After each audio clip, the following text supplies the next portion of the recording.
Good morning. Spoiler alert. Saturday morning, I am playing catch up from being gone. I had a big list of equipment stuff here. This is a cake freezer that has been problematic. You've seen it. We've been buddies. We replaced the compressor a while ago. Then we had issues with inconsistent freezing, and I found that the solenoid wasn't opening up all the time. I had my suspicion we had a low pressure control problem, but I couldn't replicate it in the moment. And it's been about 6 weeks and we haven't had an issue.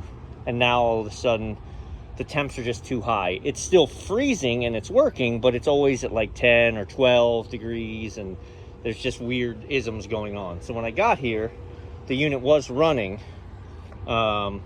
I quick slapped because it didn't sound proper, so I slapped my low pressure gauge on it, and this is what I saw. So clearly we should not be running at 3 PSI. So we're gonna go ahead and replace the low pressure control. I did try and adjust it and it didn't respond very well. So let's start with that. I like the Renko for a couple reasons. I don't have terrible failure problems with it. And from a price, like a cost to value ratio, it does me pretty well. So, let me know which ones you like to use or what you think is the dependable one. But, I get the Renko ones and normally don't have drama after. I'm going to actually mount it down here so it's facing forward so we can adjust it without getting all janky sideways. I haven't pulled off the old cap yet, the capillary tube, but that's where we're at next. So the unit off is sitting at about 24 PSI right now, so I can pull a hot swap on that. We've got the nylog. What we're going to do is we're going to nylog up the surface of the flare and the threads a little bit, and then we're going to quick back that off, put the new one on, and yeah. I have this set currently. Okay, so for my cut in is the right side. The high event is 30, and then the low event is your differential. So if we are cutting in at 30 and with a differential of 20, then it's going to run down to 10 PSI and then it's going to shut off. And so here's the thing you got to watch for. And if you may go, oh, hey, that's great. Nope. So when I pulled that off, there's a Schrader underneath it. And my cap doesn't have a Schrader.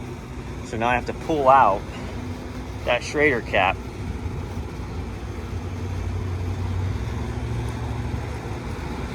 All right, so I'm using my phone as my gauges. So that's why I don't show you the actual video of when I started it, as I wanted to watch the pressures. It did function properly. But so it pumped down to about 15 PSI and shut off. I've adjusted it to 40, 30. That way 40 is the high event and 10 is the cutout. I'm going to assume it's satisfied downstairs. I haven't been inside yet. Staff wasn't here and I got here before them, so I just came straight up to the roof knowing I wanted to look at the pressure control. This is what pressures are sitting at right now. So again, if I go downstairs and the box is 5 below, then beautiful. She's satisfied, she's running proper, and I'm going to be here for several hours going forward, and we're going to let it run and watch what she does. I'll put a remote temperature probe inside so we can log it. Let's go inside and see. Been in here yet? 20.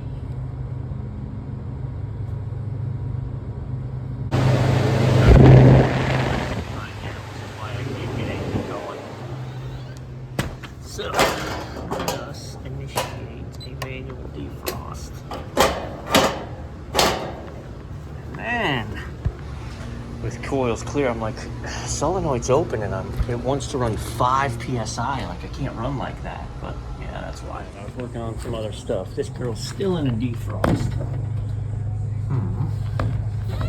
Ooh.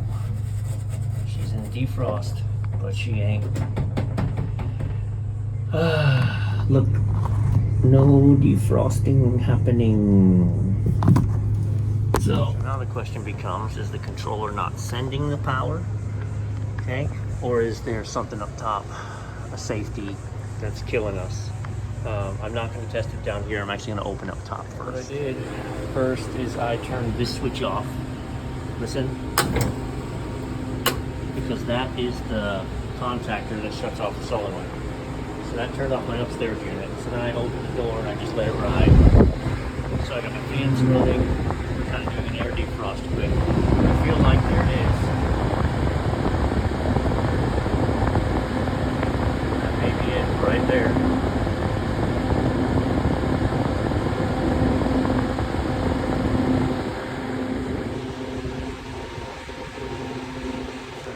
This up the breaker so that I can just reach in here and see. Is that just a super long wire? So actually that may not be any problem at all, because I can't pull it out of the Wago. All right, so the red wire's right there. Right, so that's your thermal safety. So what we can do is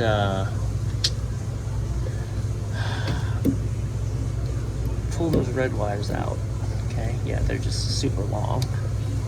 And if we bypass that for testing purposes, y'all, and direct this black wire to that yellow, turn it back on and put it in a defrost, we can pull an amp draw, see if our heaters light up. And for those of you that think this won't go in a defrost, at least I think you're wrong. Let's see. It won't go in a defrost because it's 45. There's two different probes. This is the air probe, and the other probe is used. Yeah, sure will.